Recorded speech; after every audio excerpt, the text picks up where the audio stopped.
Porque lo cierto, señorías, lo cierto es que mi gobierno, junto con el gobierno de José Luis Rodríguez Zapatero, han sido los gobiernos más limpios que ha tenido la historia democrática en estos últimos 50 años. Esa es la realidad. Buenas tardes. ¿Dónde vive usted, caballero? Hay que irse ya para el domicilio, ¿vale? Son las 10. Son las 10, caballero. Para casa ya. Por eso os pido que animéis a votar a todos los amigos, a todas las amigas, a los familiares y a los conocidos. Que quien tenga reservas para votar el próximo 14 de febrero solicite desde ya el voto por correo. Es muy sencillo, es seguro. El voto por correo ha sido en Estados Unidos la palanca del cambio y estoy convencido de que puede serlo también aquí en Cataluña el próximo 14 de febrero. Santa María, Madre de Dios, ruega por nosotros pecadores, ahora y en la hora de nuestra muerte.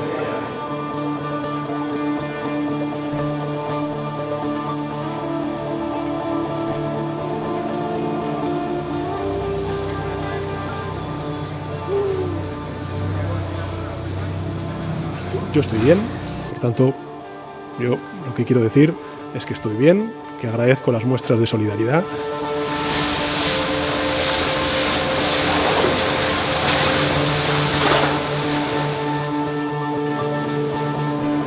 Son las 5, no he comido. Creo que también es importante. ¡Puigdemont a prisión! ¡Puigdemont a prisión!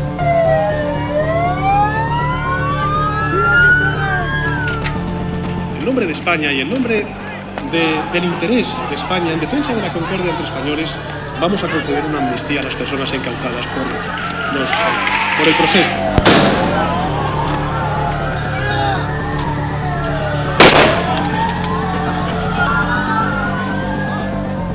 ¡Chavales! ¡Viva! ¡Viva España! ¡Viva! ¡Viva España!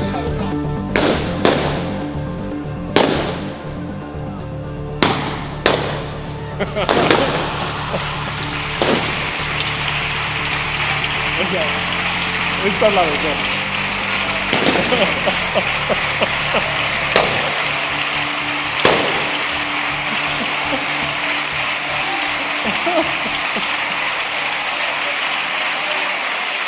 Esta es muy buena.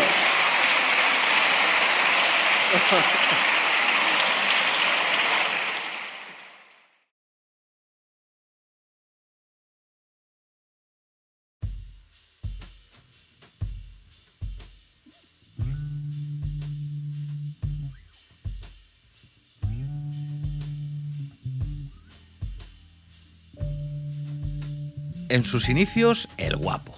¿Os acordáis de aquel primer gobierno bonito? Perro Sánchez, Doctor Muerte, El Saunas, Corrupto, Mister Yo Estoy Bien o la ya canción del verano que se corea en cualquier evento donde se junten más de 20 españoles.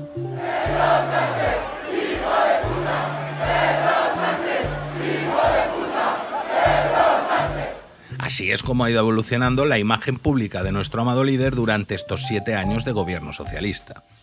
Una etapa marcada por la mentira, o los cambios de opinión, como le gusta decir a él, donde se han traspasado absolutamente todas las líneas rojas que, por mera supervivencia, se autoimponía un régimen que hoy languidece. Un tipo que apareció de la nada y que se ha convertido en el hombre más poderoso que ha conocido España en los últimos, como poco, 50 años. Defíneme a Sánchez en 3 palabras.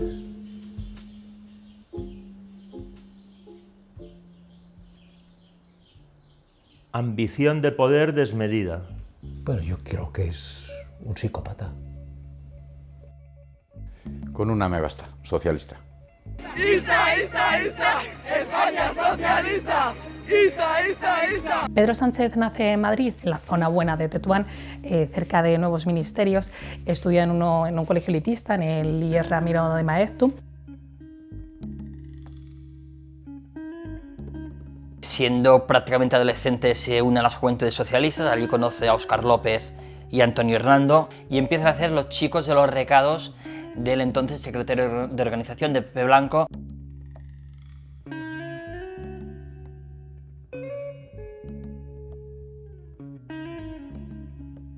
Pepe Blanco les da más confianza, les da más cosas buenas Óscar López y Antonio Hernando, y Pedro Sánchez se queda como el niño tonto. Y ahí empieza ya a tejer como una sensación de que él no puede ser menos que los otros y que él algún día tiene que triunfar.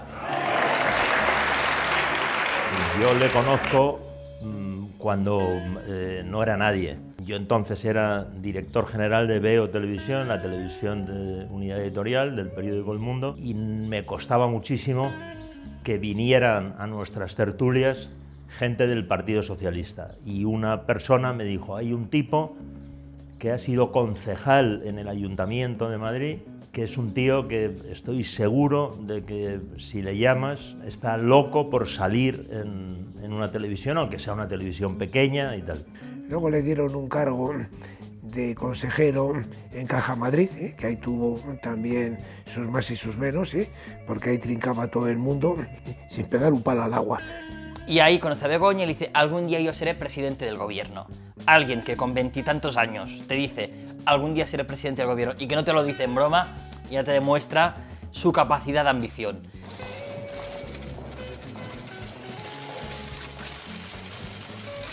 Pedro Sánchez es un absoluto enfermo por el poder. Lo ejerce de forma patológica y además, como lo hace la gente que es especialmente insegura al hacerlo, que es adoptando el defecto de la mitomanía.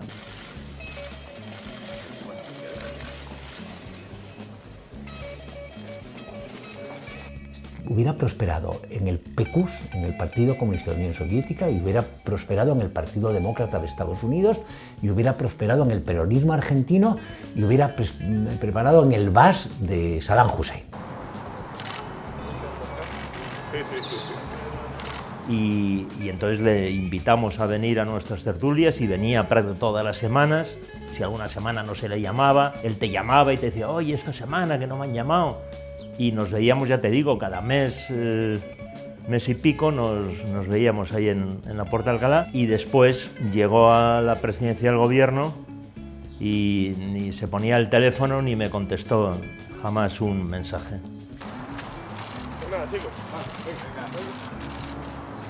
No es capaz de sentir, ni de pensar, ni de ponerse en la situación de los demás.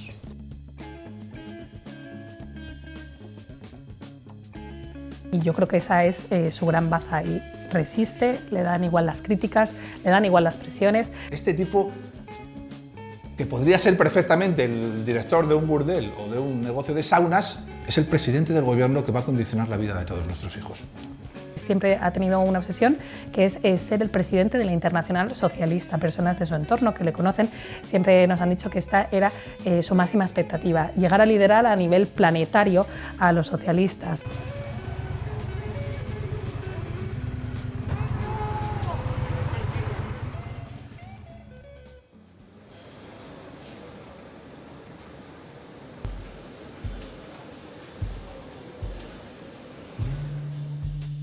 Alguien que aterrice hoy en el aeropuerto Madrid-Barajas, Adolfo Suárez, Samantha Hudson, La Pasionaria, y no tenga ni idea de lo que ha pasado en España en los últimos 7 años, te podría decir, pero hombre, ¿cómo va a ser así un presidente de gobierno? ¿Cómo puede alguien hacerlo todo mal durante 7 años? Esto es que le queréis mal y le habéis cogido envidia porque es guapo, inteligente y tiene mucho dinero, porque algo bien habrá hecho, ¿no? Bueno, preguntemos. Pedro Sánchez.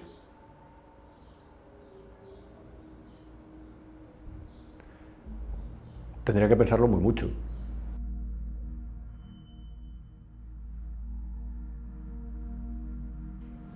Cambiar el colchón de la Moncloa. Se debería impulsar el movimiento feminista, pero con feministas no como José Luis Ábalos, que denigra a las mujeres y al revés dice que es feminista porque es socialista. Pues he estado pensando mucho sobre esta pregunta. Digo, a ver, ¿dónde puedo sacar algo positivo? Por lo menos para que no fuera todo negativo. Y he sido incapaz de sacar algo positivo. Hay que reconocerle también los avances en materia social. No hay nadie que todo lo haga mal o que todo lo haga bien, pero hay políticos en los que las sombras pesan tanto que opacan a las luces. Fue cuando duplicó la inversión en publicidad institucional y empezaron a meter dinero en influencers también para que trasladaran su versión de los hechos. Ahí se puede decir que tuvieron éxito, porque buscaban la colaboración de la sociedad para algo que implicaba medidas como un estado de alarma, que era evidente que era una figura inconstitucional, como posteriormente demostró el Tribunal Constitucional, y es, por decir, ahí mantuvieron el orden público en un momento complejo con medidas que son, pero eso se puede decir que lo hicieron bien, porque les salió bien la jugada.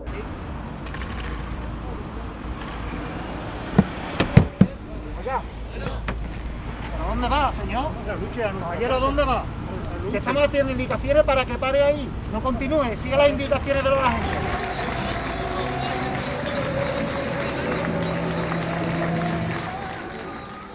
Lo único, así, que puedo decir Sánchez ha tenido éxito es a la hora de desactivar el independentismo, pero a costa de indultos, amnistía, a costa de hacer concesiones con nuestros impuestos, con la deuda de la Generalidad de Cataluña que se mutualizó entre todos los españoles. Puestos a buscar algo bueno, es que es verdad que las calles no están incendiadas ahí, pero claro, si tú das al otro todo lo que te pide y asumes la dialéctica del conflicto, que es un conflicto falso, haces la pantomima del famoso mediador salvadoreño que está hablando entre las partes, claro, por supuesto, tienes éxito, pero porque has hecho una auténtica capitulación. Protegir els drets dels catalans a poder votar. Avui ja hem guanyat. Avui hem guanyat. Avui hem vençut. Bueno, lo único que ha hecho realmente bien, en mi opinión, lo único que ha hecho realmente bien es aguantar el manual de resistencia, aguantar en el poder. En eso ha demostrado, desde el punto de vista del análisis político, de lo que quedará en la historia, pues ha puesto una pica en Flandes. Señorías, comparezco, como saben, ante esta Cámara para dar cuenta del caso de corrupción que parece involucrar a los dos últimos secretarios de mi organización, del Partido Socialista. Después de reflexionar y de escuchar a mucha gente, comprendí que tirar la toalla no es nunca una opción. Por eso, señorías, quiero decirle a los ciudadanos y a sus señorías que no voy a tirar la toalla y que vamos a continuar. Complicado encontrar algo que haya hecho bien. Porque si bien es cierto que gracias a sus medios de comunicación ha colado que España va como un cohete o que sus votantes puedan estar de acuerdo con esos avances sociales, la otra mitad de España no lo está y cree que es una de las bases para la ruina moral y material en la que nos vemos hoy inmersos. Pero dejadme que os cuente un cuento. En 1993, un señor muy guapo se afilia al PSOE. En 2003 se presenta en las listas al Ayuntamiento de Madrid. No sale elegido, pero entra posteriormente en sustitución de Elena Arnedo. Se casa con Begoña, hija de Sabiniano, en 2006. En 2008 se presenta como número 21 en las listas al Congreso de los Diputados. El Partido Socialista consigue 15. Vuelve a no ser elegido y vuelve a entrar al año siguiente en sustitución de Pedro Solbes. En 2011 se vuelve a presentar, esta vez un 10º en las listas. A ver si adivináis cuántos escaños sacaron por Madrid. Sí, 10. Y será un año después cuando vuelva a entrar sustituyendo, en este caso, a Cristina Narbona. En 2014 llega a la Secretaría General del partido. En sus primeras elecciones ya como candidato a la presidencia del gobierno, logra la friolera de 90 escaños. Pero es que se presenta a la investidura y consigue colgarse la medalla de ser el primero que no la supera. Pero es que luego, cuando se repiten aquellas elecciones debido a su bloqueo para no dejar gobernar a Rajoy, logra 85 escaños, el peor resultado del Partido Socialista Obrero Español de su historia. Lo echan a patadas del partido, pero logra volver. Y a Moncloa llegaría en 2018 por una moción de censura contra el gallego, aprovechando un dudoso párrafo en la sentencia de la Gürtel, donde se nombraba al Partido Popular como beneficiario de corrupción a título lucrativo. La pregunta es clara: ¿cómo es posible que un tipo así haya llegado hasta la Moncloa? Pero perdona, él cuando no tenía curro estuvo hablando con un par de asesores fiscales para ver cómo metían lo que ganaba su parienta, que lo ganaba porque estaba en el negocio del pueblo, de su padre. Ha llegado a hablar hasta con los que le hacían la asesoría, digamos, contable y tal, la declaración de Hacienda, y el problema que tenía ella era cómo justificar los ingresos. Decía que asesoraba, que no sé qué, lo pagaban, ¿no? Porque llevan la contabilidad de la sauna de tu viejo y de tu tío. Estando yo en el ayuntamiento, un amigo íntimo de Sabiniano, Enrique Castaños, el socio de Villarejo, me pide, por favor, que tenía un amigo suyo, que tenía varios locales, y me comentó que había policías municipales de la Junta Municipal de Centro, que sabiendo que no tenían licencia, se aprovechaban de alguna manera yendo a tomar copas. Luego me enteré que eran locales de sauna, tanto de gays como los normales de un puticlub. Su suegro tenía prostíbulos, algo que pues nos explota la cabeza porque ahora mismo el PSOE, su hoja de ruta después del verano va a ser intentar abolir la prostitución, cuando dentro de las filas socialistas hay consumidores de prostitución e incluso su suegro se lucró durante años, o sea, su mujer ha vivido del negocio de la prostitución. Seis, me parece que eran 6. Sauna gays había una solo, en la calle San Bernardo, muy próximo a Gran Vía, hacía casi esquina a Gran Vía, y me acuerdo que aquella sauna se llamaba Adán, la sauna Adán. La familia de Begoña, no solo el padre, sino el tío, era una familia que vivía de la prostitución. Y al cabo de 2 meses, efectivamente, se corrigieron deficiencias de salidas de emergencia, etcétera, y se les dio la licencia correspondiente, pero de una manera legal. Y es cuando Enrique Castaños, que entonces era inspector jefe del Cuerpo Nacional de Policía, me dice, bueno, pues te voy a presentar a la persona que quiera agradecerte. Si hablas con la gente que estaba con él en las primarias, su equipo más directo te lo dicen. Dice, las primarias nos fueron muy bien, las primeras, las del 14, solo hubo una cosa que perturbó nuestra campaña, que fue cuando salió lo de las saunas del suegro. Y me dice, ¿cómo te lo puedo agradecer? Y digo, pues mira, de una manera, que trates a las señoritas que tienes, trabajando en tus locales, que las trates lo mejor posible, porque muchas de ellas pues no están ahí por vicio, sino para sacar dinero y luego enviarlo a sus países, porque tienen hijos en sus países, etcétera. Hombre, ¿cómo me dices eso? Si yo soy muy católico, si yo trato a las personas muy bien. Óscar López sabe muy bien cómo fue, era director de campaña de Patxi López, se le hace un encargo, es el hombre de los trapos sucios, Óscar López, lo ha sido tradicionalmente con Pepe Blanco, con Patxi y ahora con Pedro, se va con Villarejo y tienen esa información. Y hay información de ahí que está guardada desde ese día, y seguramente sea una baza que tienen, por ejemplo, Óscar López o que tiene Patxi López para seguir en el cargo. Háganse la reflexión, ¿alguien cree que Óscar López o Patxi López están ahí por sus méritos? ¿Realmente Óscar López tiene talento para ser ministro? ¿Está haciendo una buena gestión? ¿Realmente Patxi López tiene talento para ser portavoz parlamentario? ¿O están ahí porque Sánchez les debe algún silencio?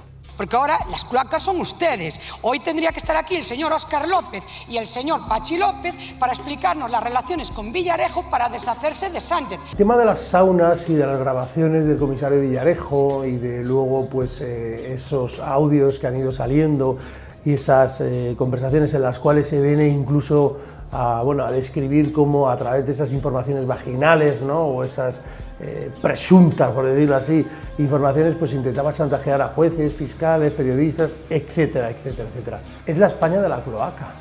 ¿Qué pudo utilizar él al revés de la que tenía su suegro para las campañas? Bueno, seguramente alguna cosa debía utilizar porque Pedro tampoco es tonto. En esas épocas el comisario Villarejo se dedicaba a grabar a todo el mundo y las saunas no fueron una excepción. Todo está conectado, todo está conectado. Sin estar presente Sabiniano, me dijo Enrique García Castaños, dice, bueno, aquí sabes que grabamos, y ahí es donde ellos grababan, así me lo dijo textualmente, aquí tenemos grabados a personas muy relevantes que vienen aquí pues a su cosa. ¿Es posible que esa información de las saunas haya sido el tram político de Pedro Sánchez? Si me lo hubieras preguntado hace 2 años y medio, te habría dicho, hombre, tú también es que eres un poco conspiranoico y se te va un poco la pinza. Ahora mismo, pues tendría que responderte que es posible, sí. Ahora todo todo lo que estamos sabiendo ya y lo que al parecer queda por saber, no nos puede hacer descartar ningún escenario.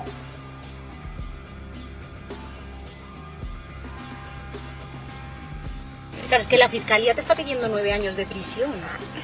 De ahí a absolver es optimista, ¿no? Entre otras cosas también resulta que el chico que vivía en nuestra casa, que era un chico que se dedicaba a trabajar como escort, donde trabajaba era en la sauna de prostitución masculina del padre de la señora del presidente del gobierno. Con lo cual, ¿qué me quiere decir? Que vamos a hacer el favor de irnos a tomar el sol, que si estamos a gusto en la playa. ¡Ole! Oye, Rafa. ¡Ole, Rafael!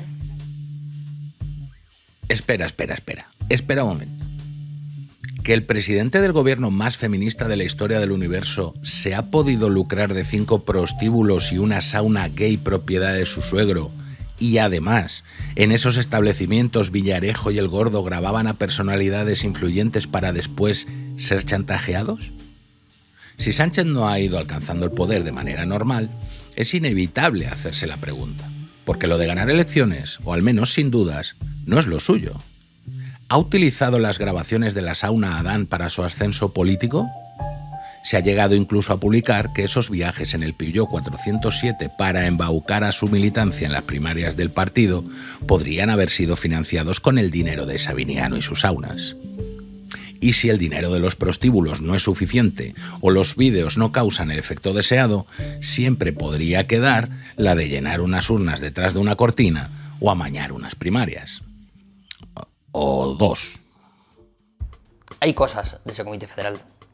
Esto lo sabía todo el mundo, pero no era un rumor porque eso, claro, lo cuentan testigos presenciales. Pues creo que estas 2 horas que he pasado en Ferraz, como digo, en el hall, porque no me han dejado acceder a otras dependencias, pues me demuestran que efectivamente es más necesario que nunca un informe de la Comisión de Ética y Garantía del PSOE. Yo lo que sé es que hay incluso hasta vídeos de lo que allí ocurrió.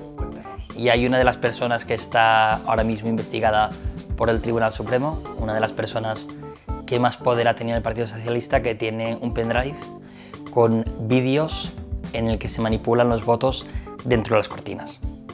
Entonces, eso algún día puede salir. El partido estuvo a punto de romperse, mientras las voces pues, como de Alfredo Prudes Rubalcaba, que es un referente dentro de las filas socialistas, pedían pues, que se desbloqueara el país. Cuando gran parte de la ejecutiva rompe con él se crece. Y es verdad que Pedro Sánchez, una de las cosas buenas que tiene, es que se crece ante las adversidades.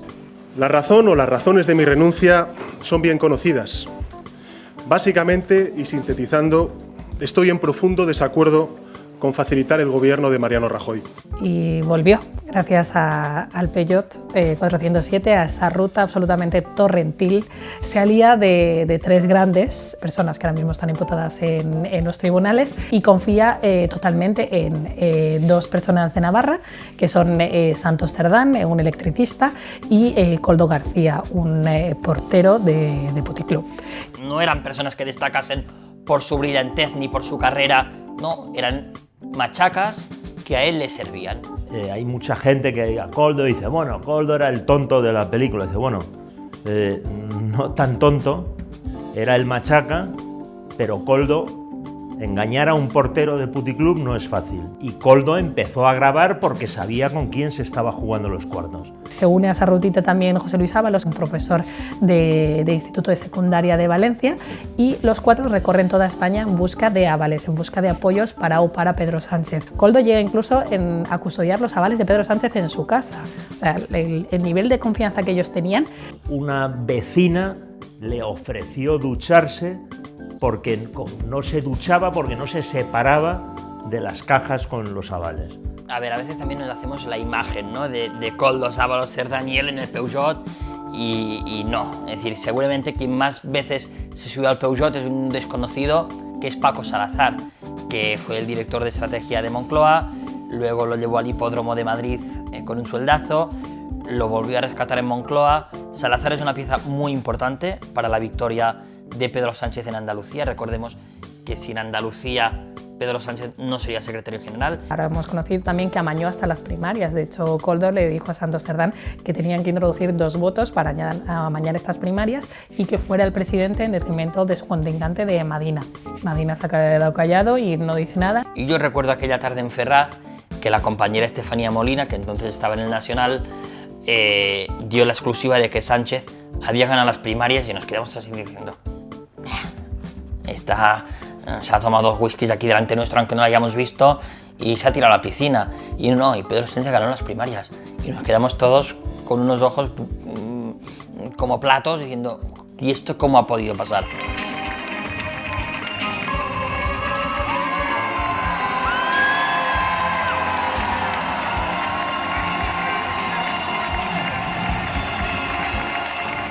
Yo personalmente, conocida la trayectoria de Pedro Sánchez, no descartaría que se hubiera producido una alteración de las elecciones con el voto por correo. No lo descartaría en absoluto. Es decir, el problema no es las ganas, el problema son las fuerzas, como casi todo en la vida. Es decir, a estos ganas no les faltan. El que roba una joyería puede robar un banco. Entonces, si fueron capaces de hacerlo, y lo hicieron en sus primarias, ¿por qué no lo van a hacer a las generales? Que había intentado amañar la votación para aferrarse a la Secretaría General del PSOE aquella tarde de octubre del 16 era un secreto a voces. Lo que ya no era tan conocido es que las primarias contra Madina de 2014 también podían haberse visto comprometidas. Ni que las de su vuelta en 2017 tras el viaje del Peugeot también generaran dudas, sobre todo con el censo de participación y los militantes fantasma. Hoy también sabemos de multitud de procesos judiciales donde se denuncian irregularidades, amaño y compra de votos en distintas elecciones entre 2019 y 2023. Visto esto, ¿cómo sorprenderse de sus cambios de opinión, que el común de los mortales calificaría de mentiras? O el encamarse miserablemente con los asesinos de ETA, los independentistas catalanes que quieren quebrar la unidad territorial o cualquiera que odie España. ¡No valen! ¡Estos españoles no valen! ¡No valen! ¡No valen! ¡No valen! ¡No valen! Ese gobierno sería un gobierno de coalición donde el problema sería que pues tendría que haber aceptado, por ejemplo, que el ministro de Hacienda, el ministro de la Política Energética o el ministro que se encarga de las pensiones en nuestro país, de la Seguridad Social, fuera pues una persona del círculo cercano y de confianza del señor Iglesias con poca experiencia política o de gestión pública. Sería un presidente del gobierno que no dormiría por la noche.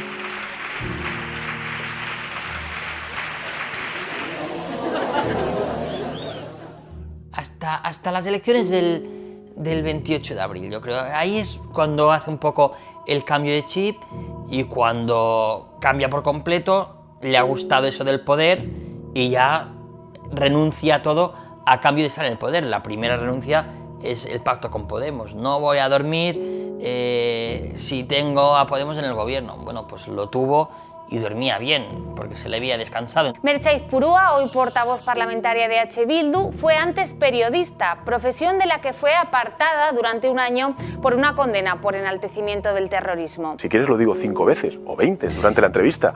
Con Bildu no vamos a pactar. Con Bildu, se lo repito, no vamos a pactar. Él, con este discurso de que viene la extrema derecha y un gobierno progresista, pacta con los herederos de ETA y con un interlocutor que era un especialista en secuestrar a la gente, como Arnaldo Otegi, y que por las tardes obligaba a los secuestrados les daba un revólver y a que jugaran a la ruleta rusa. Él decide convertir a Arnaldo Otegi en un hombre de paz.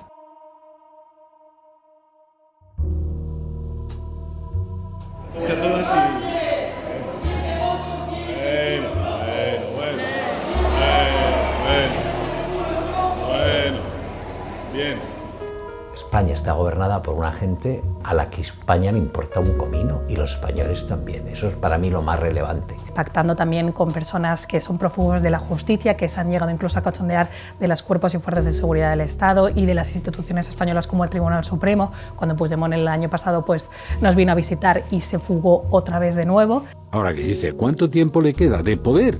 Ninguno. No tiene ningún poder, todo el poder lo tienen los bilduetarras.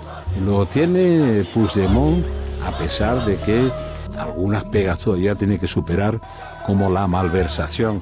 ¿Cómo se han calificado? ¿Cómo se han cambiado los delitos para ajustarlos a los delincuentes?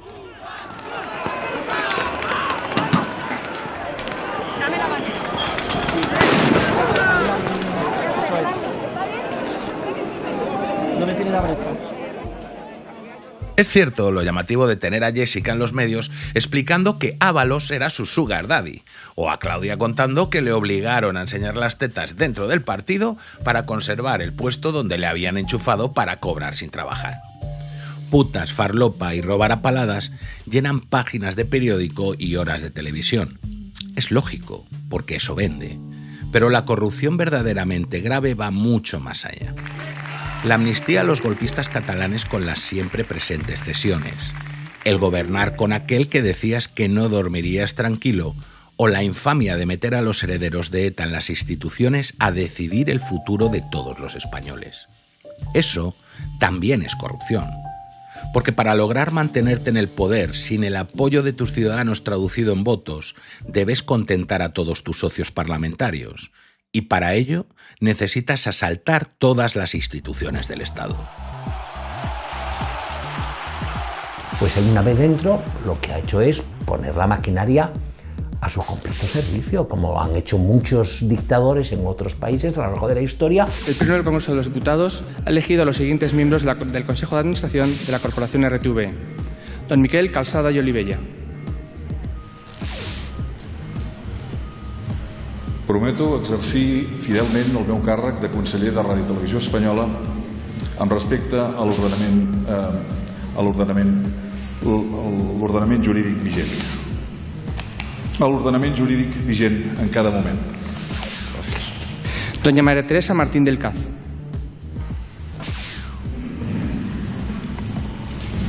Prometo desempeñar fielmente el cargo de consejera del Consejo de Administración de la Corporación Radio Televisión Española. Doña Esther de la Mata Aedo. Prometo desempeñar fielmente el cargo de consejera del Consejo de Administración de la Corporación Radio Televisión Española. En aquel primer gabinete había personas independientes que le paraban un poco los pies. El CIS es escandaloso, ya lo conocemos todo. El Instituto Nacional de Estadística. En Correos es que han llegado a poner de directiva de comunicación al EIRE. A día de hoy, el gobierno que tiene, nadie le para los pies. Indra, la CNMC. Pero lo ha aplicado de una forma especialmente brutal. La han tomado al asalto. Y además es que no solamente han puesto gente de lo suyo, sino que han repartido puestos de consejeros de más de 100.000 euros al año cada uno, que son de cuota de partido. Han puesto gente de Podemos, de Junts, de Esquerra Republicana, del PNV. Nadie ha dicho que no, nadie ha dicho esto es un escándalo, no. Que nosotros respetamos las instituciones y el juego democrático. Que los que les queda por colonizar, en esta última etapa desde el año 2023, han emprendido una batalla sin cuartel. Oposición, jueces y periodistas. Quieren el Estado para ellos. Porque tiene una percepción patrimonial del Estado y el descrédito de las instituciones le importa un huevo. Don Mariano Muniesa de Cabeda. Por imperativo legal, prometo desempeñar fielmente el cargo de consejero del Consejo de Administración de la Corporación Radio Televisión Española con fidelidad al Rey y acatar la Constitución y el resto del ordenamiento jurídico. La lista de instituciones públicas, además de muchas privadas que ha saqueado desde el primer día que pisó la moqueta de Moncloa, es interminable. El Consejo de Estado, el Tribunal de Cuentas, la Mesa del Congreso, Comisión Nacional de los Mercados y la Competencia, Renfe, Paradores, Instituto Cervantes, Correos, Patrimonio Nacional, Red Eléctrica de España, Indra, Hispasat, Navantia, el CIS, la SEPIE, CSIC, el Banco de España, Traxa, Agencia EFE, Radio Televisión Española... Y todas mandadas con mano de hierro. Pero hay una que es la joya de la corona. Porque claro, Cuando te están chantajeando con quitarte el falcón, llegará un momento en el que te pidan algo ilegal. Y para eso llevas 7 años intentando controlar la justicia. Porque si controlas la justicia, prácticamente lo controlas todo. Es decir, el patrón de Sánchez se repite. Sabe que el único elemento que le falta para llegar a una dictadura constitucional es el Poder Judicial. ¿A quién pone? A Dolores Delgado. Como de ministra de Justicia pasa a ser fiscal general del Estado. ¿Y por qué la sitúa en la Fiscalía General del Estado? Porque necesita el control absoluto de las decisiones jerárquicas de la Fiscalía. Es que la Fiscalía, ¿de quién depende? ¿De quién depende? Sí, del gobierno. Pues ya está. Que la Fiscalía es como el Ejército, es un cuerpo jerárquico y por tanto hay que obedecer las instrucciones que dé el fiscal superior. Que si se nombra un fiscal sectario, en este caso claramente militante del PSOE, que encima ha tenido responsabilidades de gobierno. ¿Qué hace cuando salta todo el caso de Dolores Delgado? Por la puerta de atrás mete a García Ortiz en la Fiscalía para que destruya cualquier atisbo que pueda haber de democracia o de imparcialidad y neutralidad en una Fiscalía que no es del Estado, sino que es la Fiscalía General del Gobierno. El Tribunal Supremo ha decidido hoy enviar al fiscal general del Estado al banquillo. ¿Cree usted que ha llegado ya el momento de que Álvaro García Ortiz presente su dimisión? No ha habido en Europa, y yo creo que en el mundo entero, que un fiscal general del Estado con esa función, que esté imputado por un grave delito de revelación de secretos y que todavía ni siquiera cautelarmente se le haya puesto fuera de su función. Nosotros respaldamos la acción del fiscal general del Estado, creemos en su inocencia y por tanto cuenta con el aval y el apoyo del Gobierno de España. Pero es que encima el delito que se le acusa al actual fiscal general del Estado es un delito que tenía finalidades políticas, de socorrer al PSOE y atacar al principal partido de la oposición. Tiene por objeto la revelación de un secreto profesional, porque la conversación que pueda tener un abogado con la Fiscalía para eventualmente llegar a un acuerdo, eso es secreto profesional. El secreto profesional debe estar absoluta y radicalmente garantizado. Entonces aquí se ha producido algo que ya rompe todos los palos del sombrajo. La fiscal jefe de Madrid tiene que cesar, ser suspendida en sus funciones por estar imputada. ¿Quién le tiene que suspender? El fiscal general. ¿Quién es el fiscal general? El compañero suyo que está imputado. ¿Cómo su inferior jerárquica va a emitir un escrito de acusación acusándole? Pues ha hecho un escrito de acusación exculpándole. Otro verdadero escándalo. Es que la Fiscalía, ¿de quién depende? ¿De quién depende? En el caso Begoña Gómez, Begoña no tiene una defensa, tiene dos, la suya y la Fiscalía. Porque si bien en los cambios de gobierno se producen alteraciones o modificaciones en los cargos de las principales instituciones de este país, él sí que ha sabido colonizar y sobre todo dirigir la mirada, no a aquellos organismos comunes del cambio de personas en un cambio de gobierno. O sea, él ha dirigido toda su artillería hacia el Poder Judicial. Entonces, si no tenemos una justicia como tal, independiente, etcétera, adiós libertad. Dolores Delgado era fiscal, entonces lo que no se puede permitir es que un fiscal o un juez vaya a la política y luego pretenda regresar. Ahora, la experiencia de Delgado no es la única. Campo, que fue ministro de Justicia y que era juez, ahora es juez del Tribunal Constitucional. Necesita una serie de instrumentos para, si alguien se le va de las manos, se le va de control, poderlo reconducir, y ese es el Tribunal Constitucional. Cándido tiene un sesgo ideológico clarísimo, lo ha tenido toda su vida y ahí está haciendo unas cosas que yo no lo entiendo, porque es un hombre que podía haber pasado a la historia jurídica de España como un gran jurista y va a pasar o está pasando de una forma desastrosa.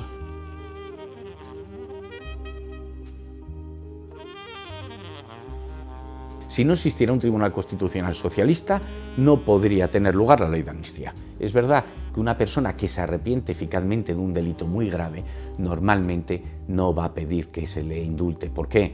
Porque si de verdad se arrepiente de lo que ha hecho, comprende que debe pagar de alguna manera. Claro, aquí se está indultando a gente que ni hay propósito de enmienda, ni hay arrepentimiento, ni hay devolución de lo que se han llevado, ni hay colaboración con la justicia. Aquí no hay nada de eso. Aquí simplemente es un regalo porque tú eres de los míos o porque no eres de los míos, pero me interesa el voto de los tuyos. Le da el visto bueno Pedro Sánchez para llevarla al Congreso de los Diputados. Ahí se produce la segunda barbaridad.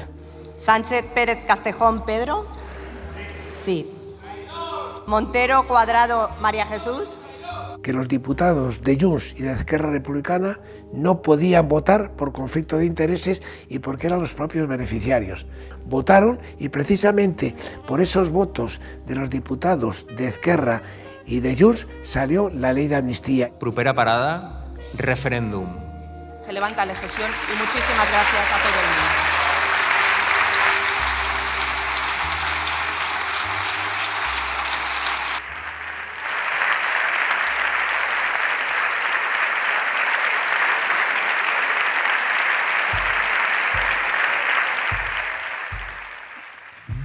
El fiscal general del Estado que coloca tras no poder meter a Dolores Delgado, imputado. Conde Pumpido en el Constitucional corrigiendo cualquier cosa que le venga mal, incluso echando por tierra sentencias firmes del Tribunal Supremo. La Junta Electoral Central, Indra y Correos para quién sabe si echar mano de un puñadito de votos que le falten en un momento de dificultad. Pero no lo tiene todo. Un puñado de valientes de la sociedad civil representados en las acusaciones populares, la UCO y algunos jueces haciendo su trabajo, están poniendo en jaque su plan maestro. Y eso no lo pueden consentir. El PSOE puede tener un plan muy bien trazado, y un plan de conquista que puede llegar a esclavizar y hacer lacayos a todos. Pero ¿qué es lo que ocurre? Que a veces surgen elementos, el factor humano. Un hombre, un valiente, un grupo de valientes. Bien, y esto es lo que está ocurriendo actualmente con dos elementos claves. La UCO, que ha mantenido pues, un gran rigor a la hora de hacer sus análisis, sus estudios, sus investigaciones, y por otro lado están las acusaciones populares. Los principales casos de corrupción en España han sido denunciados por acusaciones populares. ¿Qué es lo que tenemos que hacer, según Sánchez? Eliminar las acusaciones populares. Ley Bolaños. Lo que hago es que yo les dejo denunciar, pero no les dejo en la instrucción. Y que la instrucción la lleven a cabo simple y llanamente los fiscales. Con lo cual ya no va a ser el juez. Entonces, si el fiscal no quiere instruir, no se puede montar causa judicial. Los procedimientos se archivarán y se van a sobreseer. Y porque la Fiscalía va a pasar a ser ese juez de instructor del que van a depender la Policía Judicial de la Guardia Civil y la Policía Judicial de la Policía Nacional. Pero otro punto, por si se les escapa algo, pues introducen un cuarto turno dentro de la judicatura con unas pruebas objetivas muy poco objetivas, porque son pruebas subjetivas. Que se va a generar una escuela política judicial, porque va a ser una escuela política judicial, para meter a todos esos jueces que ellos decidan o fiscales que tienen que estar dentro de la carrera. Ya estaría. Que verdaderamente nos convertiríamos en un país totalmente alejado de un sistema democrático. Pero la democracia hoy la sostienen 3 o 4 periodistas, la UCO y un puñado de jueces. Si acaban con eso, olvidaros de democracia. Estaremos no cerca de Venezuela, como se suele decir, estaremos en Venezuela.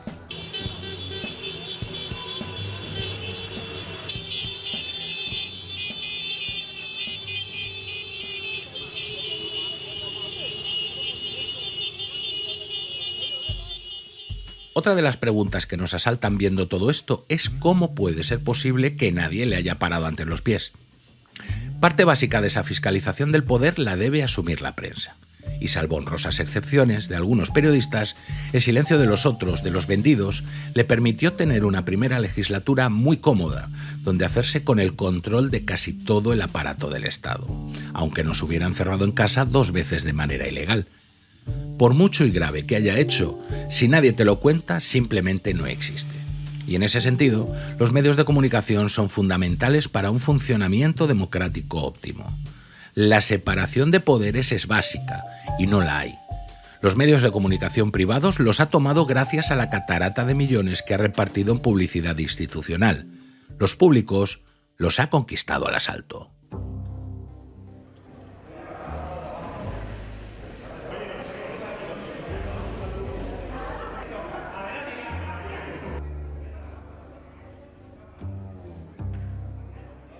Vamos a empezar con un enfoque original. Mientras Pablo Iglesias tenía un programa en la televisión, Hispan Televisión, financiada de Irán como órgano de propaganda en el exterior, hablaba de despolitizar Radio Televisión Española.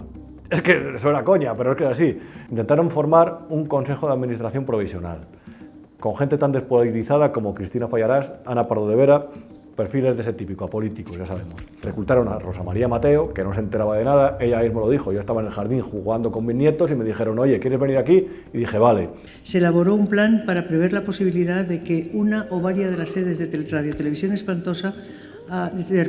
Española afrontasen un episodio de contagio importante. Porque la llamaban para 3 meses, se pasó 3 años y ellos tomaron el control. No hay precedente, y eso que todos los gobiernos, todos sin excepción, han controlado la radiotelevisión pública, pero la obscenidad de este gobierno es insuperable. Han hecho con la televisión pública lo que ellos querían, que era colocar a sus creadores de opinión para adoctrinar a la gente, y no es justo lo que se está haciendo con la televisión pública, que es de todos y que pagamos todos, silenciando a los verdaderos profesionales, no dejándoles hablar, amordazándoles y metiéndoles a personas del entretenimiento que lo único que hacen es hacer un retroceso en los medios de comunicación y bajar el nivel intelectual de los espectadores, que en realidad es la población de este país. ¿Qué significa, según su etimología griega, la palabra dinosaurio? Reptil gigante. No es correcto. Eso, lo que no llega al público a través de información, llega a través del entretenimiento. No te dejan tranquilo ni cuando tú te crees que te están hablando de otra cosa. El periodismo en su conjunto está en un momento de profunda crisis, sobre todo económica. ¿Qué es lo que ocurre?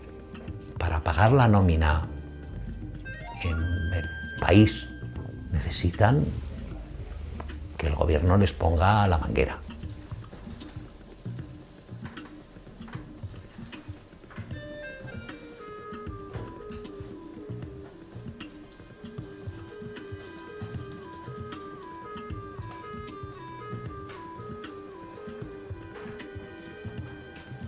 Eso te crea una dependencia, eso es un factor que ha creado una dependencia, primero de los públicos los tomas por asalto y los medio pensionistas pues los compras con la publicidad. Nunca he vivido una situación de control por parte de un gobierno, de un poder ejecutivo, de tantos medios de comunicación con reparto de la publicidad institucional.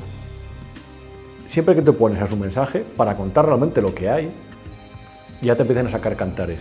Cuando surgió lo de Begoña Gómez, nos hicieron un manifiesto en contra de nosotros, porque éramos golpistas.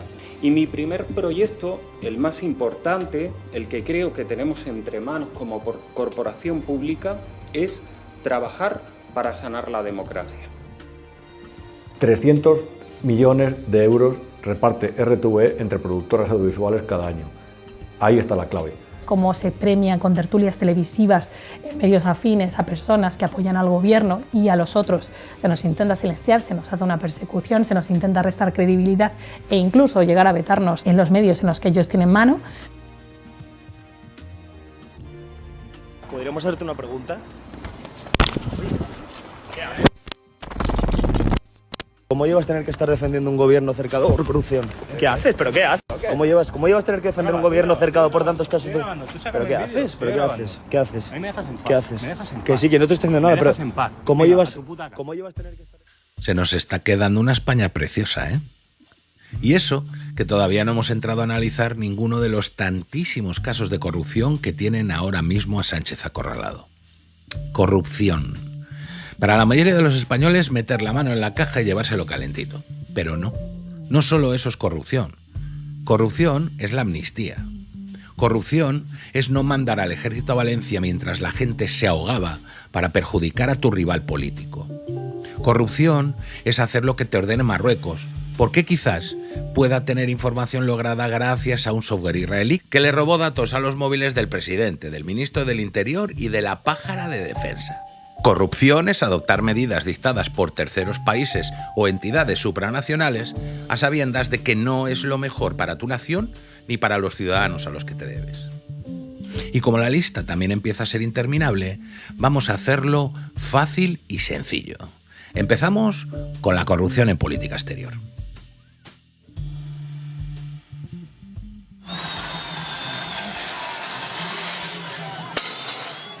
Es que sabéis que hoy termina la Vuelta a España.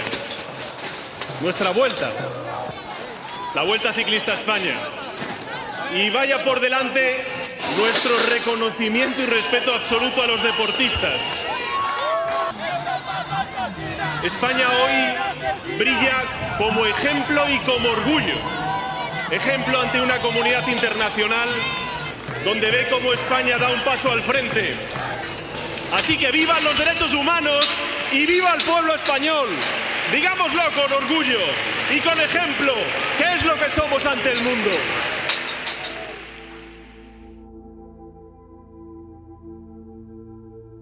Si a ti quienes te felicitan se llaman Hamás, se llaman los talibanes y se llama Maduro, pues te lo tienes que hacer mirar. Lo más grave es la corrupción de los líderes por parte de potencias internacionales. Eso elimina el concepto de soberanía. Antonio Hernando, del secretario de Estado de Telecomunicaciones, a las órdenes de Óscar López. Óscar López es un hombre de Pepiño Blanco. Pepiño Blanco es el consejero delegado de Acento. En un momento, además, en el que la Unión Europea está intentando vetar el acceso de Huawei a sus redes de 5G por una cuestión de seguridad, estamos hablando de seguridad militar también, y nombran a este señor secretario de Estado. La vicepresidenta de Huawei España era Tisa James, que es la pareja de José Manuel Álvarez. ¿Sabéis dónde está Tisa James? De consejera de Hispasat. Reitero, seguridad militar. Que es un factor constante que no se puede olvidar. Se están forrando. Y ahí se están forrando los actuales y los que gobernaron en tiempo de Zapatero. Desde el año 2015, el Departamento de Seguridad de Moncloa recomienda que todos los transportes y la movilidad de quien ostenta la presidencia del gobierno se hagan por medios aéreos.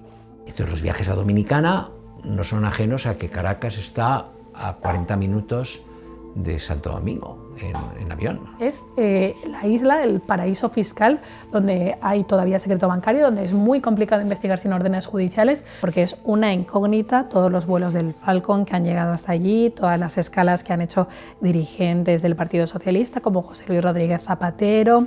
Cuando yo llego a República Dominicana, lo que me encuentro ahí, aparte de encontrarme a todos los condenados del caso Malaya que están haciendo inversiones ahí después de haber salido de la cárcel y tal, pues yo ahí también lo que me encuentro es a José Bono, a concejales, a diputados del Partido Socialista, a Felipe González, a gente que le han dado la nacionalidad, los gobiernos de ahí, dirigentes españoles. Eso a mí me consta que José Luis Ábalos quería jubilarse en República Dominicana. La fortuna que ha acumulado alguien como Pepe Blanco, como Pepiño Blanco, la que está acumulando alguien como Zapatero o la que tiene Bono, solo es explicable por el sistema este de comisiones, de mordidas en mercados exteriores. Es decir, y dentro de los suministradores de dinero ha sido clave el sanguinario, el torturador, el dictatorial régimen chavista.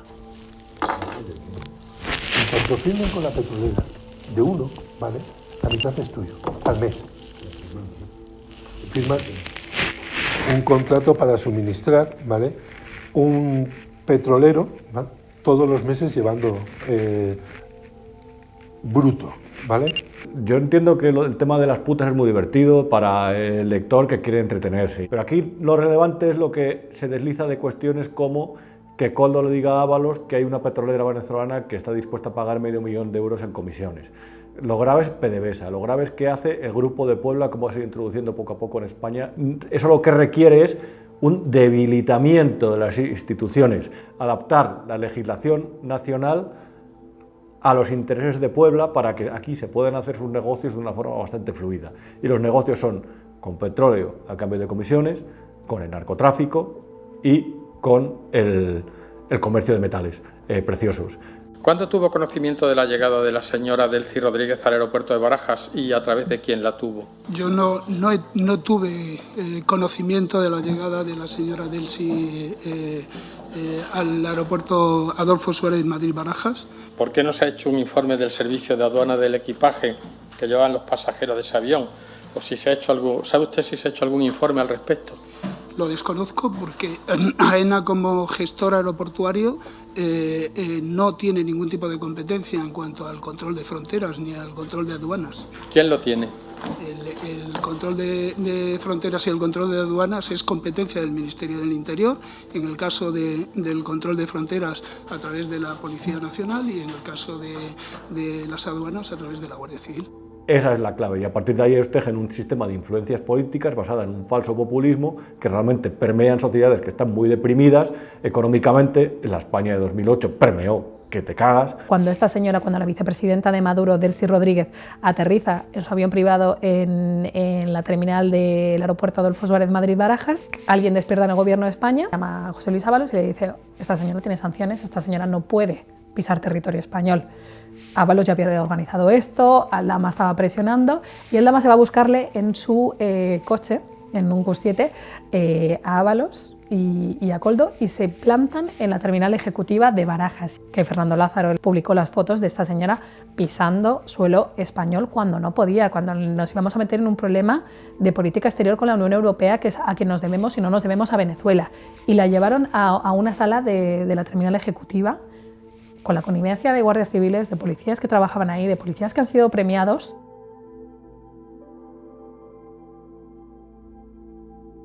Y esto se conecta a la causa de Begoña Gómez, porque Begoña Gómez y Víctor de Aldama tienen un nexo en común, que es Javier Hidalgo, hijo de Pepe Hidalgo, presidente de Europa, y que ahora mismo controla la compañía de aquella manera.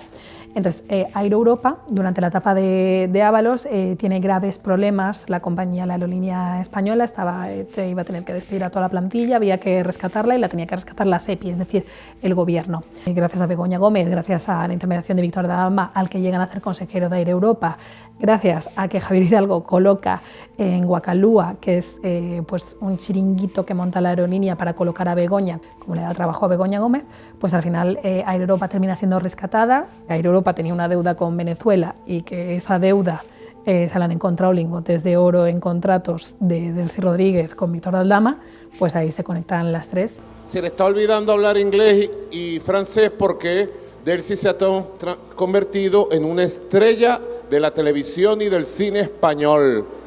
Delcy Gay se llama la novela de Delcy en España, la mujer más famosa de España, Delcy Rodríguez. El futuro de España depende de Delcy. Las maletas de Delcy, aquella no os acordabais, ¿eh? Es lo que tiene tapar un escándalo con otro mayor. Cuando estéis viendo este documental, posiblemente el escándalo de turno será el que España le haya contratado las vigilancias policiales y judiciales a Huawei y que Estados Unidos nos haya tirado de las orejas o algo peor. Porque la realidad de la política exterior española durante estos 7 años es el acercamiento de Sánchez a Hamás, a Hezbollah, al régimen iraní y a la Venezuela de Maduro. Para el servilismo con Mohamed VI y la viral pregunta de qué le debe el PSOE a Marruecos, igual alguna decisión inexplicable de Marlaska podría tener la respuesta. Porque la corrupción en el Ministerio del Interior también tiene sus cositas.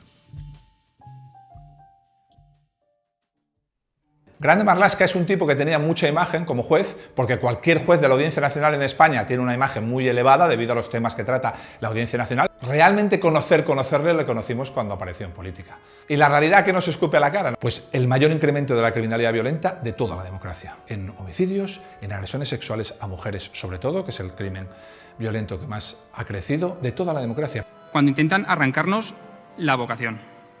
E intentan arrancarla cuando un desalmado sobrepasa con su lancha de mayor potencia a la barquichuela de 6 guardias civiles. Cuando los narcos embisten sin miramientos el Z de otros compañeros que les impiden la huida. Cuando un hombre o mujer intenta abrir la cabeza con un hacha a un policía, o con un cuchillo, o un palo, o agredirle, o escupirle, y no pasa nada. Más bien, se idea la forma de quitarnos más autoridad todavía para dársela al criminal. No sea que ellos también se enfaden. Marlaska tenía Lo que parece lógico en el Ministerio del Interior es nombrar a gente que sepa de qué va el Ministerio del Interior y la policía. Y el gobierno le coloca una secretaria de Estado que viene del Ministerio de Igualdad.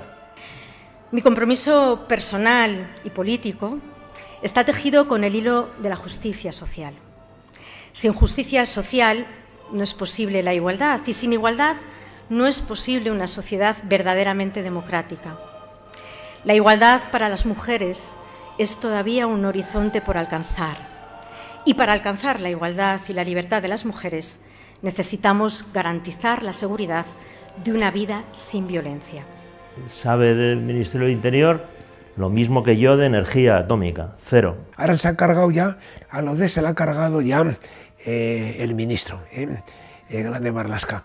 La anterior, digamos, gran unidad investigadora, que era la UDEF, tocó a Pujol, que era un tipo muy poderoso en aquel momento, que condicionaba gobiernos no solo en Cataluña, también en nacional. Entonces las élites de poder político se dieron cuenta, si toca a este, nos puede tocar a todos. Si hay peligro, hay que cercenarlo. Cercenaron y ocuparon la UDEF. ¿Tú has vuelto a oír hablar de la UDEF? Nunca, ¿verdad? Bueno. Tenemos un país que parece gobernado por la CUP, o gobernado por Podemos, o incluso por algún partido más a la izquierda de Podemos. La Policía Nacional y la Guardia Civil a día de hoy en Cataluña son anecdóticas. Es decir, no se respetan a las fuerzas y cuerpos de seguridad del Estado.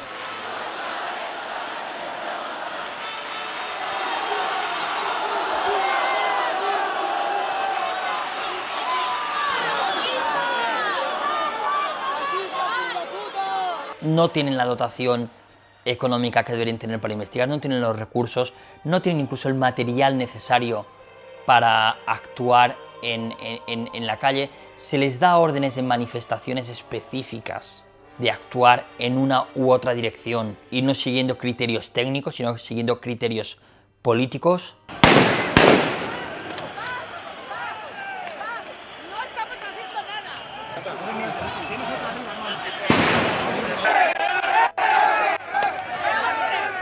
¡Pegáis mujeres! ¡Pegáis mujeres! ¡Habéis pegado a una mujer!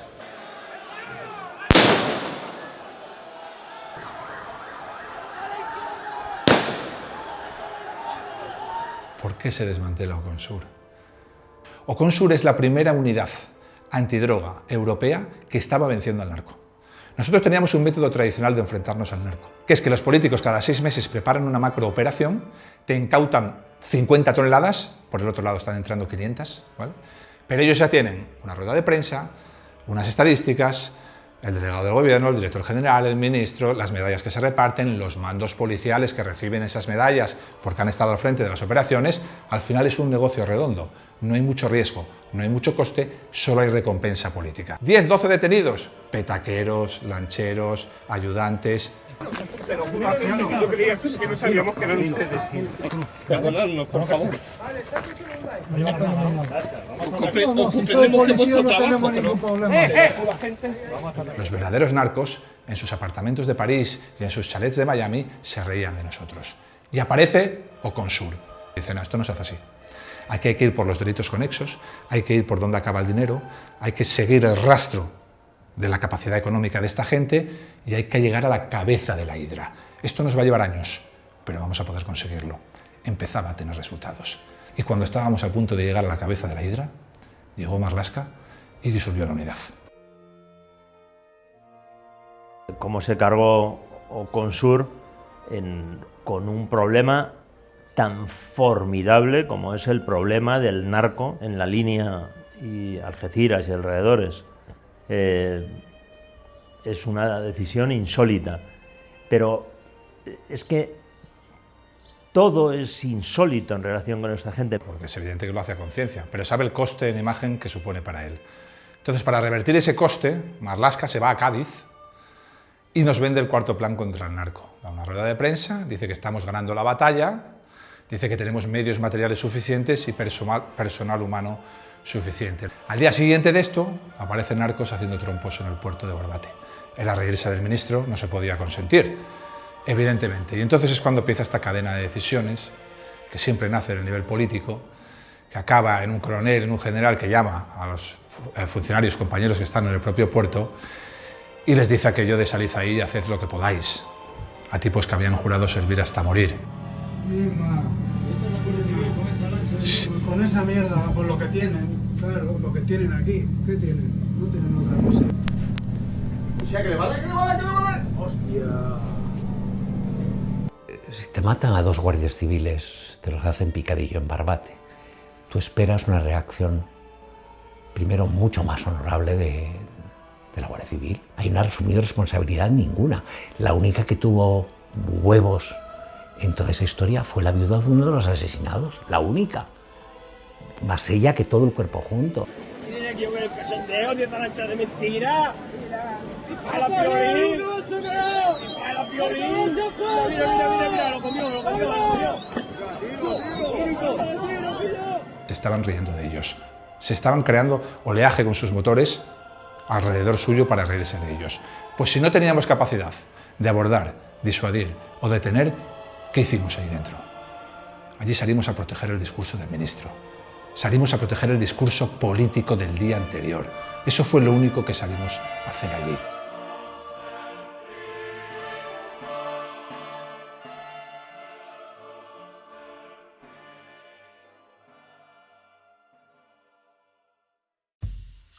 Algo muy ligado a Interior son sus cloacas.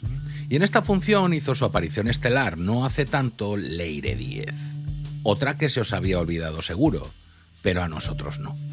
Una señora a la que ponen en Correos y que ya fue señalada como posible amañadora de elecciones. Pero es que además, Leire se dedicaba, según sus propias palabras, a buscar información de los jueces y los responsables de la UCO que estaban instruyendo las causas contra Begoña y el hermanísimo, para así poder desacreditarlos, extorsionarlos o algo peor.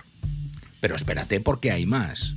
Leire entregó en Ferraz un pendrive que, repito, según ella misma, contenía los vídeos grabados en la sauna Adán del suegro de Pedro Sánchez. ¿Dónde acabará ese pendrive?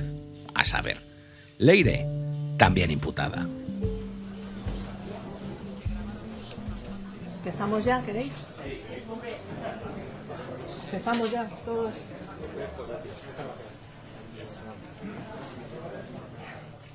Leire va cada semana a la sede de Ferraz a reunirse, a tener reuniones con el Partido Socialista para proporcionarle la información que ya ha ido recabando durante toda la semana. Incluso ha llegado a viajar fuera de Madrid para intentar obtener información sobre los jueces que investigaban al entorno del presidente del gobierno, los jueces que investigaban al Partido Socialista, e incluso ha tratado de recabar información sobre altos cargos y mandos de la Guardia Civil que investigaban la corrupción del PSOE, como el coronel Antonio Balas, que jamás debería haber perdido el anonimato, ya lo quería muerto, como otras personas que también han investigado esta corrupción. Esas grabaciones en efecto son para extorsionar a jueces que están investigando casos de corrupción del PSOE, pero también sirven para extorsionar al propio PSOE. ¿Por qué? Sin entrar a dar nombres y detalles, pero hay algún empresario que tiene causas abiertas en la Audiencia Nacional. Entonces hay sospechas de que tuviera grabaciones incriminatorias del PSOE, y lo que podría querer es que el PSOE logre parar esas causas, bien, y a cambio él no hace públicas esas grabaciones. Pero Sánchez siempre se ha jactado de que el PP había llegado al poder a través de las cloacas, a través de las grabaciones del comisario Villarejo, de que existía una policía patriótica. Eso también es un discurso que asumió mucho Podemos, que difundía bulos sobre ellos. Con el Partido Popular vivimos unas cloacas que eran igual de horrorosas, igual de insoportables, pero que eran de una cuestión interna. Ahora se están utilizando los resortes del Estado para ir contra la oposición. Son cosas completamente distintas. Y no solo contra la oposición, porque también se ha ido contra los socios. Es decir, ahora estamos viendo prácticas más similares a las de países como Venezuela o Rusia que a las de un país democrático. Y con eso no estoy acusando a nadie, es un hecho. Ese tipo de fontaneros te pueden destrozar un país, te lo minan por dentro. ¿Por qué? Porque al final la capacidad que tienen de coaccionar a instituciones que son de cierta relevancia y a personas que ocupan cargos en la administración, en la cúspide de pirámide de la administración, que toman decisiones que afectan a la vida común de todos los españoles, es muy alta. Y el problema de España hoy en día es que no hay Estado. No existe el Estado, solo hay gobierno.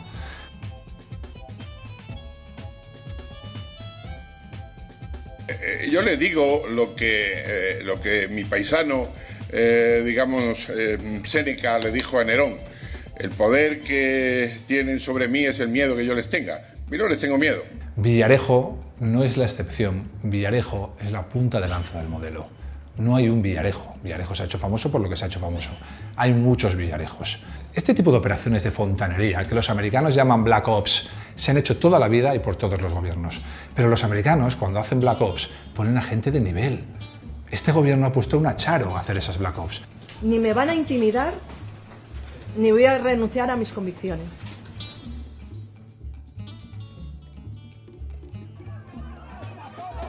Excalibur no está solo, Excalibur no está solo, Excalibur no está solo, Excalibur no está solo. Venga, que ya vamos con lo que estabais esperando, lo más reciente. Putas, farlopa, dinero, muchísimo dinero, tráfico de influencias, la corrupción de toda la vida, la de todos los gobiernos. Bueno, lo de las putas y la farlopa es marca PSOE, pero ya me entendéis. En los 2 últimos años se han ido instruyendo varias causas judiciales que trascienden de Sánchez y que tienen como protagonistas a muchos miembros del Partido Socialista. Vamos a empezar por el principio, por los suyos, David y Begoña. Porque todo esto tiene un objetivo político evidente. Solo tienen que fijarse en la lista de denunciantes. Y por esta razón, y aconsejada por mi letrado, me voy a acoger a mi derecho a no responder a sus preguntas. A Begoña Gómez se la nombra catedrática de una cátedra extraordinaria sin tener título habilitante ninguno, en el sentido que no es ni siquiera licenciada. La han nombrado catedrática de la Universidad Complutense gracias a quien es su marido, porque ella recibe en Moncloa al rector de la universidad. Financia esa cátedra a través de grandes empresas a las que llega por ser la esposa de Pedro Sánchez. Bueno, pues ahí hay tráfico de influencias, si pudiera haber algún tipo de prevaricación o irregularidad en el nombramiento, pero a continuación, con esos medios económicos, se acuerda, bien, bueno, pues elaborar un software, un programa informático. Se hace con un contrato también público, saca licitación 60.000 euros para financiar este software. Y ese programa informático que han elaborado estas empresas en acuerdos firmados con la Universidad Complutense, bien, se lo inscribe Begoña Gómez a su propio nombre, es decir, puede haber apropiación indebida. También consigue contratos en Air Europa, aerolínea descartada por el gobierno. También consigue que se le coloque en el Instituto de Empresa en un puesto privilegiado. El Instituto de Empresa es una universidad privada, pero que pues tiene muchos lazos con el poder. I'm Begoña Gómez, I'm Director of the Africa Center, where we want to collaborate with the new generation. Holding a view to giving them opportunities, we will allow them to become more sustainable. ¿El presidente tuvo conocimiento de lo que hacía su mujer o no? Esta es la cuestión fundamental. Si tuvo conocimiento, participó. Y la pregunta es, ¿alguien se piensa que el presidente del gobierno no sabía lo que hacía su mujer en Moncloa? Una estrategia de impacto social y medioambiental integrada en la estrategia de negocio de forma eficiente y eficaz. El presidente del gobierno tiene un hermano que se llama David Sánchez, que es músico, que llega a España y que misteriosamente no lo decimos nosotros, sino que lo dice la juez. En la Diputación de Badajoz, controlada por el PSOE, le crea un puesto ad hoc para ser el jefe de la Oficina de Artes Escénicas, un puesto de nueva creación, remunerado como alto cargo con 46.000 euros anuales, y este señor accede a este puesto, cobra, pero no va a trabajar. Y David, ¿me puede usted explicar, por favor, porque ayer nadie pudo hacer lo que es la Oficina de Artes Escénicas? Disculpe. La Oficina de Artes Escénicas. Sí. ¿Qué es?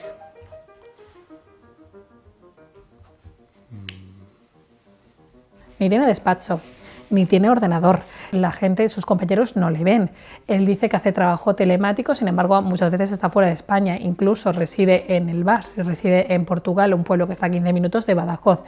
Bueno, pero más allá aún, pues tiene un amigo, que ese amigo es asesor en la Moncloa y decide que él quiere llevarse a su amigo a Badajoz, y como quiere llevarse a su amigo a Badajoz, se organiza también un procedimiento para adjudicarle una plaza, y este es Luis María Carrero Pérez. Esta investigación también ha derivado en la imputación del expresidente de la Diputación, de Gallardo. Este señor está intentando burlar a la justicia. Lo que hace cuando le propone la juez para ir a juicio es aforarse, es meterse dentro del partido, obligando a otros diputados a renunciar a su acta para él protegerse judicialmente. Por cierto, Vamos a regenerar también la vida política de este país. ¿Sabéis que vamos a aprobar el próximo viernes en el Consejo de Ministros? Vamos a aprobar la reforma constitucional para acabar con los aforamientos.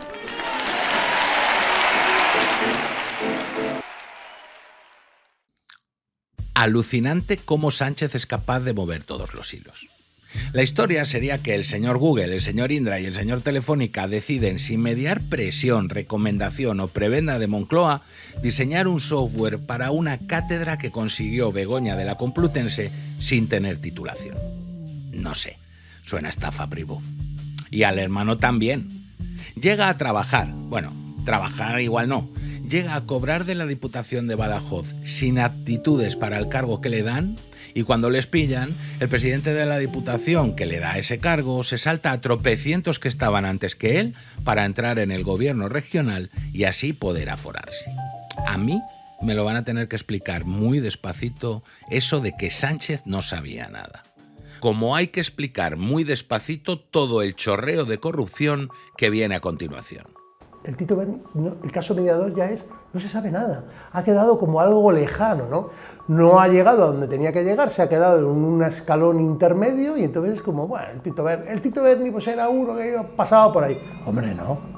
Es un diputado que se llama Bernardo Fuentes Curbelo, alias Tito Berni, diputado del Congreso, el cual empieza pues, a consumir prostitución, cocaína, empieza a darle contratos públicos a personas de su entorno, se hace con un guardia civil, el general Espinosa Fuentes, que le ayuda también a adjudicarse estos contratos, al cual le soborna. Bueno, el Tito Berni ha acabado con un caja fuerte del inspector jefe que investiga, donde al parecer se le roban las pruebas de la comisaría y donde se le va a interponer una pena de 1 año. ¿Quién ha descapitalizado la UDEF? Si lo hubiera llevado a la Guardia Civil y no se hubieran perdido las pruebas, ¿se le estaría ahora mismo procesando por 1 año o por 10? El famoso caso Koldo se inicia en el Juzgado Central de Instrucción número 2. ¿Y qué consiste? Pues lo mismo, muy sencillo, ahí lo que hay es mucho dinero por medio, en tanto en cuanto en la época de la pandemia, bueno, pues se necesita comprar mascarillas o luego los test famosos PCRs y entonces hay una serie de empresas al que se les van adjudicando por parte de la administración, de diferentes sectores de la administración, compras, concursos, bien, a cambio de mordidas, bueno, pues de unas cantidades económicas muy fuertes. De ese asunto se deriva otro, que es el caso Ábalos, que está en el Supremo. ¿Por qué? Porque al final se ve la implicación de Ábalos en todo este negocio de las mascarillas y el Tribunal Supremo pues inicia una serie de investigaciones, bueno, con colaboración lógicamente de la UCO, y de ahí se desprende muchísimo más, pues que tenía amigas, bueno, pues que metía en la administración, se le hacían contratos, no iban a trabajar, pero claro, se empieza a ver, bueno, pues que cobra en chalés, o que cobra en pisos, o que cobra de diferentes maneras. Y de ahí se va liando la investigación y se ve que ya también participan en adjudicaciones de obras. Y por ese medio de adjudicaciones de obras, pues aparece otro, el que sucedió a Ábalos en la Secretaría General del Partido Socialista, que es Santos Cerdán. Pues Santos Cerdán también cobraba comisiones por adjudicaciones de obras. Hoy voy a hablar de Super Santos Cerdán. Es una persona que me ha acompañado desde siempre, tiene toda mi confianza y es uno de mis más estrechos colaboradores. Los secretarios generales provinciales, los secretarios generales y tal, con el único que pueden hablar para poder decirle algo a Pedro es Santos. Es verdad que hace lo que le manda Pedro, punto. Muchas gracias. Ya está. Aldama.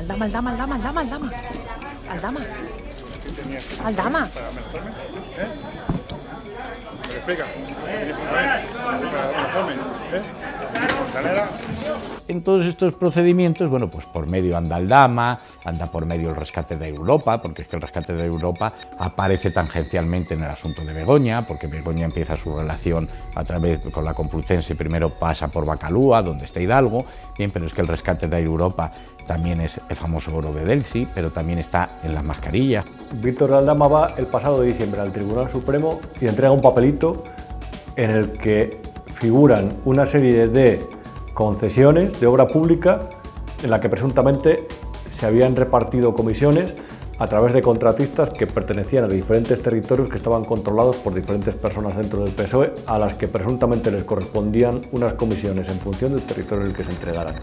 Víctor de Aldama se coló hasta la última oficina del Ministerio de Transporte. Víctor de Aldama también ha habido fotos en las que hay fotos que se han publicado en el Confidencial en el que estaba en calle Ferraz.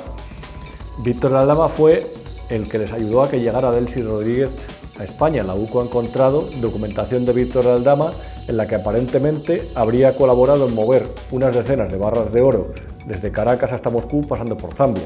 Eso lo que significa es el régimen venezolano necesita capital, Delcy necesita cobrar su dinerito, hace falta un intermediario y Moscú necesita oro. Víctor de Aldama estuvo en prisión provisional dentro de la famosa trama de los hidrocarburos. La trama de los hidrocarburos, entre otras cosas, implicó la creación de múltiples empresas dentro de España, en principio sospecha la UCO y todo presuntamente, reitero, para mover el dinero que se ingresaba de esa forma que era trucha. Estos tenían testaferros. Hay empresas en las que se ha demostrado que estaban asociados con personas, entre ellos el que negoció la compra del famoso chalet en la Alcaidesa donde se quedaba José Luis Ábalos. Esa persona que lo negoció había sido chofer de Pedro Sánchez en las elecciones primarias de 2017. Víctor de Aldama, que había estado contratado también por Huawei para ser uno de los representantes en España, también había sido contratado por Europa en un rescate con dinero público. Este era asesor, es decir, esta labor es legal, le había contratado a la compañía, en un rescate en el que se ha demostrado que tuvo un papel activo Begoña Gómez también. Víctor de Aldama ha llegado a decir en televisión que a José Luis Rodríguez Zapatero había estado en su jet para moverse entre República Dominicana y aparentemente Caracas. Creo que se ven bastante bien las conexiones, ¿no?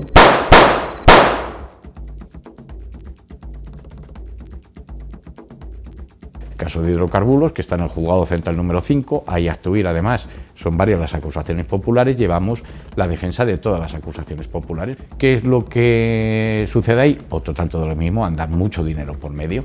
¿Por qué mucho dinero por medio? Porque la venta de hidrocarburos da muchos beneficios al no ingresar el IVA. Pero claro, los hidrocarburos inician porque consiguen una licencia de los ministerios de turno y esa licencia, pues hay serias sospechas de que se ha conseguido por amiguismo político, por pago de comisiones, pero es que en ese procedimiento, tanto en ese de hidrocarburos como en el caso Coldo, también aparece por ahí tangencialmente que hay una señora, Pano, que lleva dinero en efectivo a Ferraz. Luego ahí puede haber financiación ilegal, bien, del PSOE, o hay sospechas. Esas sospechas se afirman aún más o reafirman en el Tribunal Supremo, la causa Ábalos, que ya ha dejado de ser la causa Ábalos para ser la causa PSOE.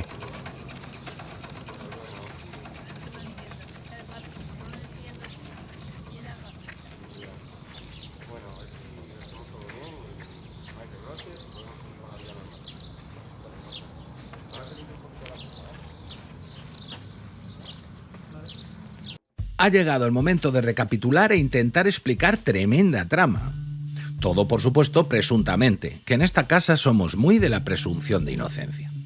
Un tipo que sale de la nada y que no tiene ningún mérito significativo, se casa con una muchacha cuya familia vive de prostíbulos y saunas gays. Saunas en las que Villarejo y el Gordo grababan a personajes influyentes para extorsionarlos. Con este currículum logra tocar moqueta 3 veces por sustitución de un cargo electo y llega a la Secretaría General del Partido Socialista tras unas primarias que arrojan dudas sobre su limpieza. Pero ojo, que lo echan a patadas en 2016 y aún así consigue volver en otras primarias todavía más manchadas que las primeras, tras un viaje que nadie sabe quién financió en un Peugeot 407 lleno de mangantes. Como a Moncloa llega gracias a una moción de censura cuando su fuerza parlamentaria eran de 85 míseros diputados, necesita los apoyos de etarras, independentistas fugados y aquellos que, según él, no le dejarían dormir tranquilo. Y desde el minuto 1 pone el aparato del Estado a sus pies, colocando a gente del partido en los más altos cargos de poder. La justicia, medios de comunicación, Ministerio del Interior, Exteriores, todo a su servicio. Y todo está conectado. Todo. Desde justicia se asegura los indultos, sacar adelante leyes aberrantes y silenciar a cualquiera que ose oponerse a su persona. Los medios de comunicación solo hablarán de lo bueno que es y lo inmensamente mala que es la mega ultra turboderecha. Desde Interior podrá reprimir cualquier protesta y, sobre todo, controlar a la policía, que debería investigar ciertos delitos que puedan tener como protagonista a él, a los suyos o a sus socios, tanto españoles como extranjeros. Exterior también tiene su importancia capital. China y Huawei, Marruecos o la posición entre Irán e Israel no son nada comparado con lo que nos llega de Venezuela de la mano de José Luis Rodríguez Zapatero. Pero es que también habría una relación entre Delcy Rodríguez, las maletas y el rescate de Air Europa, por la posible intermediación de Begoña con su muy amigo Javier Hidalgo. Todo esto lo cuenta Víctor de Aldama, que verdaderamente es el perejil de todas las salsas y que también nos está empezando a contar el caso Hidrocarburos, una de las mayores tramas de corrupción de la historia de Europa. Y a donde no llega el aparato del Estado, aparecen los tentáculos de las cloacas. Leire Díez se encargaba de buscar información para hundir a los jueces y guardias civiles de la UCO que le estaban haciendo la puñeta, entregando, según ella, un pendrive a Cerdán con las grabaciones de las saunas para que fuese puesto en conocimiento de Fiscalía, que también controla él. Pero es que además, Leire tuvo un alto cargo en Correos, que si lo unimos al control de la Junta Electoral Central e Indra y los antecedentes de las últimas primarias del PSOE, pues eso, que si anda como un pato, es blanco y hace cuac. Y por último está lo chusco y el robo a paladas. Desde Ferraz, Ábalos y Cerdán controlaban el partido e intermediaban en muchas adjudicaciones de contratos y obra pública, con el aderezo de las putas, las amigas colocadas en organismos públicos y la cocaína. Siempre aparece cocaína. La cabeza en toda esta inmensa trama de corrupción parece que está clara. O no, según algunos, porque empieza a aparecer el nombre de José Luis Rodríguez Zapatero por todas partes. Pero también el de Bono, el de Pepe Blanco, Acento. La cuestión es que aquí hay demasiada gente metida como para señalar solo un nombre. ¿Sánchez o Zapatero? ¿Zapatero o Sánchez? Da igual quién sea el número uno. Es el número uno de algo. ¿Y ese algo qué es? ¿Es el sanchismo un síntoma de un mal mayor que se llama el PSOE? Sí, ya tenemos que convenir que sí. Me parece triste cómo percibo en la calle que todo el mundo de lo que habla es de las putas de Ábalos, ¿no? Porque es verdad que cosas de la vida parece Torrente. Ábalos, que nació en un pueblo que se llama Torrente. Pero a mí eso me parece, siendo repugnante, no me parece lo nuclear del asunto. Lo nuclear es la corrupción política y la corrupción económica. Viendo la corrupción tentacular, el desmoronamiento moral, el asalto a las instituciones, yo creo que el problema, más allá de Sánchez, es el PSOE. O sea, Sánchez no es explicable sin este PSOE y esto solo se arregla si nos deshacemos del PSOE. Aquí lo que queremos es hablar de la corrupción del PSOE. Es que la corrupción del PSOE es una corrupción moral. El sanchismo es el PSOE de toda la vida, pero adaptado al líder del momento, ¿no? Como en la época de González, el socialismo terminó en el felipismo. Es lo de toda la vida. Felipe González también tiene la nacionalidad dominicana, ¿no? Lo que pasa desde Filesa hasta ahora es ir subiendo y un escalando de corrupción, habiendo aprendido muchos años de cómo tienen que hacerlo. El sistema político es un organismo y como cualquier organismo hay un principio pues, que te lleva a defender tu propia vida, es el organismo de propia defensa. Bien, entonces ¿qué pasa? Que este organismo va a tener a defenderse, claro. Esto se funda en que existan una alternancia en el poder o una ficción de alternancia, porque luego muchas veces en lo esencial no hay, en lo esencial no hay alternancia ninguna. Entonces, claro, ¿va a haber una persecución real de la financiación ilegal del PSOE que haría caer el sistema? ¿O se va a llegar a Pedro Sánchez abandona de aquí para dar apariencia de que este sistema funciona? Porque es que si tú sigues así, al final no va a quedar más remedio, bien, que seguir para adelante y claro, aquí pueden pasar muchas cosas. Lo del PSOE bueno es como lo de la quiebra del Deutsche Bank, lo de too big to fall. Parece que como es un partido tan institucional, hay miedo a que caiga y se le intenta salvar con esos mensajes. Grecia siguió adelante con el PASOK, o Francia sigue adelante con el Partido Socialista reducido a la mínima expresión. A mí siempre me hacen sospechar esos mensajes del PSOE bueno. Viendo la historia del PSOE, pregunto, ¿dónde está el PSOE bueno? O sea, cuando se habla del Partido Socialista, ellos te hablan, honradez, no sé qué. Bueno, la historia del Partido Socialista es una historia bastante negra. Desde el año 34, no me voy a extender, hasta nuestros días. Es una historia que ha estado salpicada de sangre, que ha estado salpicada de muerte y que ha estado salpicada de corrupción. ¿Cabe la posibilidad de ilegalización del PSOE? Yo pediría la ilegalización del Partido Socialista.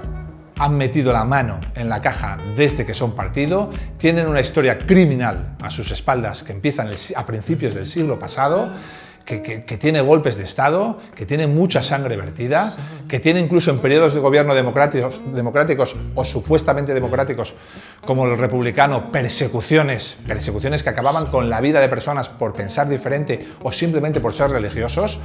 Tiene 40 años de silencio absoluto por cobardía, que son los 40 años de la dictadura franquista, donde ni se les esperaba, y luego de repente reaparecen en la democracia, elevados por todas las élites económicas de este país, para anunciarnos un mundo nuevo. Mira, que vayan a engañar a su padre. El PSOE es pura degradación moral, que va seguida generalmente de degradación económica y desde luego de un escenario cultural que nos aboca a un mundo muy difícil de aceptar, porque es un mundo que choca frontalmente contra todo aquello que construimos para convertirnos en la civilización más libre y próspera que ha conocido la humanidad.